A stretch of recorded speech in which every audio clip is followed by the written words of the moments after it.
Chapter 2 Lucilla's Breakout Awareness. Opening that glass door, I began fidgeting with my computer bag as I did not want to waste my phone's battery.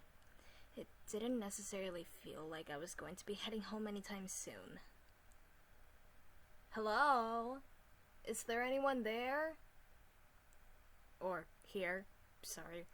I called out, hoping someone was going to answer. But this station was nothing but a ghost town. Every employee I knew was gone, most likely because their shift ended and they didn't want to stick around anytime soon. Before I went to look above the desks for papers, I heard the speaker go on. "Attention, a monster has broken into the station," the speaker announced. "Get to the garage now." I never knew 2 sentences could have been the fate of me. Another monster? I need to get to the garage. The last thing I wanted was to fall victim to one of these monsters' consciences, which they don't have at this point. The person on the announcer sounded familiar, but I didn't have time to place my finger down on someone. I knew I just had to go through the same thing back at the house and get to the garage. It felt like this was going to become a routine in all places I specifically had to. What with all the monsters in the building and countless locked rooms that need keys to unlock, a chase every now and then. As soon as I opened the door next to me, I knew straight away that I had to get down to business. I looked around for anything useful in this room, but didn't find anything. Instead of heading down the crawl space to the room below, I went straight, and the first thing I saw was the red key door and the garage door. Trekking over to the garage door, I looked left and saw a stairway leading downwards below ground level, and chills went down the spine as I had no intention of finding out what was down there. Although I did see a room, presumably the one that the crawl space led to, so I went in there and found the wrench and green key. I had no idea where to use the green key, so I grabbed the wrench and fixed the door.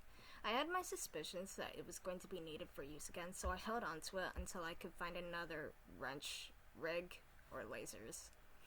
Just when I found it, by going the opposite way of where I began with, on the other side of the lasers was another pig with a bat. You've got to be kidding me, I thought. Another piggy? Seriously? On the other hand, their appearance seemed a little older. The only assumption I can make was that this one here was Piggy's mother. She wore a purple dress, her eyes were pitch black, and she had a purple flower on her head, and she wielded a bat that looked exactly like Piggy's. I tried sneaking around her, assuming that she was blind. I thought wrong, and the chase was on sooner than you could say bloodthirsty bacons. For a middle-aged swine, she wasn't all that slow. Chased me all the way through the cell area and downstairs, where I discovered there was toxic acid down there. Luckily, there was a plank leading to the other side, so I wouldn't have to tell myself to make a jump for it. The weird thing was, after I crossed the plank, Mother Piggy, I decided to call her, retreated back to the cell area. It either meant she was too lazy to follow me, or something was drawing her back instead. Telling myself I had a moment's peace, I ran back to that room with the lasers, which I didn't understand why they were on. It was only 10 minutes since I was here, and used the wrench on it, only to find the purple safe in the plank. I didn't remember this being here in my past days that I've worked alongside them, but I haven't been up here often, so it is kind of reasonable. No further uses for the wrench, so I grabbed the plank, not thinking that the bench with the battery would be useful anytime soon. There was a room I didn't explore down in the lower level of the station, so I dashed down there, used the plank, and on the other side was the orange key. I grabbed that, knowing it was on the opposite side of where I was, and ran over to the door to use it. Unlocking that door, there wasn't anything but boxes just floating above the acid, which didn't make sense, but this world has gotten weird enough, so I just went along with it. I jumped up to the boxes as they led to the room where the lasers were, and I decided to head straight forward, and that way was into the cell area. Looking around in the open cells, the only available items I could find was a red key and a hammer. I saw the red key door in the past, but there was a planked up wall on the second floor of the cells. So I grabbed the hammer, went upstairs, and broke down the wall, only to find a blue key. I was sure that it led to the yard or gym, so I grabbed it and used it. It led me to a very spacious yard filled with tables and metal boxes. There was a battery contraption, which I thought was going to be the last thing I needed to escape. Looking around the area, and the only open metal box was a battery and a gold key. I grabbed the battery and put it in the contraption, and it looked like it needed one more in order for it to open. It's been a while at this point, so I thought that it was about time I used the red key. I ran in the cell area looking for the red key and grabbed it to head to the front of the garage to open it. But sooner or later, Mother Piggy had encountered me again. Here we go again with our chasing sequence, entering rooms left and right that I had no time to pay attention to. When she lost sight of me in the orange key room, she went back through the cell area, and I swiftly made my way to the red key room and opened the door. Inside was a gold key safe, which made me think I had to run all the way back to the yard to get that gold key and use whatever was in that safe to get out of here. But before I did, I went to get that other battery in what I called the meeting room and ran into the yard and placed it in the contraption, only to reveal a gas can. I had no idea what this was going to be used for, so I just left it there and went to get the gold key. I dashed to the red key room, reminding myself that everyone was home and the rules could not be enforced, and opened the safe to reveal a white key. Grabbing that, I used it on the door while forgetting that I still needed the hammer for the door. I'm an absolute dunderhead. I continued running, went to the cell area and got the hammer, then ran back to the garage door. Don't ask me how I haven't ran out of breath yet. When I got the hammer, I sprinted all the way to the exit, broke off the planks, and opened up the garage. Opening the door, I walked in, only to find Doggy in a red cart waiting for me. "Doggy!" I yelled. "What are you still doing here?" He turned his head around quickly, his pupils shrunk, then just had to give me another task. "Quick, find some gas so that we can get out of here," he shouted at me, not wanting to waste any time or giving Mother Piggy the opportunity to get in here. Aren't you going to tell me why you're still here?" I asked him, slowly backing away in order to make good use of time.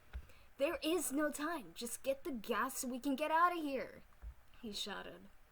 Then I immediately started running to the yard. Now, this just turned into an elongated chase for an item. Mother Piggy spotted me once more, and our final chase was circling around the yard a couple of times, and I was repeating the attempt to grab the gas as she was chasing me. Once I finally got it, it was just a dash towards the car, although it didn't seem like Mother Piggy was going to take her eyes off me. She was ready for some slaughter. To give myself some space, I continuously shut the doors I ran past, and it did take her a little bit to open them, which was to my advantage. When I got to the garage, I didn't take any risks, so I just placed the gas in, got in the passenger seat, and told Doggy to step on it. In just a few seconds, the car was moving faster than light, and Mother Piggy was left at the station, us both having no intention of her following us all the way to where we were going next. "You're lucky I was still here before you left," he told me. That made no sense. Hold on. "You're lucky I was still here before..." Okay, never mind. "You're lucky I was still here before you left," he told me, taking glances left and right to both me and the road to make sure he was aware of his surroundings. "And you're lucky I found some gas, Doggy," I countered. "Here are the pictures, by the way. I did go to their house to question them, but nobody was there except for what seems to be the kid's sister, although she tried to attack me. She didn't want to talk at all." "Touché, detective," he said to me. I decided to keep the photos, as it looked like Doggy didn't need them anytime soon. But at least I know you're still alive. "Man, we seriously need to find out what's going on." "I know," I started to say. "I've started to see these monsters all over the place now. Who's not to say we won't encounter another at our next location?" "I don't know," he replied confidently. "But whatever the matter, we need to find out what caused this." "You haven't lost your past detective skills, have you?" Hearing that slightly perked me up, despite all of the monster encounters and the countless amounts of times I put my life on the line. I hope not, I said, but extended. I think I could use them now more than ever before. What I hoped was that I wasn't going to lose my ordinary stuff throughout this whole breakout. Temporary silence was the loudest thing I could hear as I looked down the road through the door window, and Doggy acted as if nothing was wrong. Until he felt a bit uneasy. "Hey, Polar?" he asked me.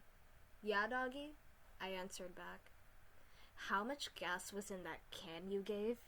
he reluctantly asked as he continued driving. "Oh, I didn't check," I said. "Why do you ask? Is there a problem?" As Doggy continued driving, a beeping noise came about and the car stopped. "Rats," Doggy said.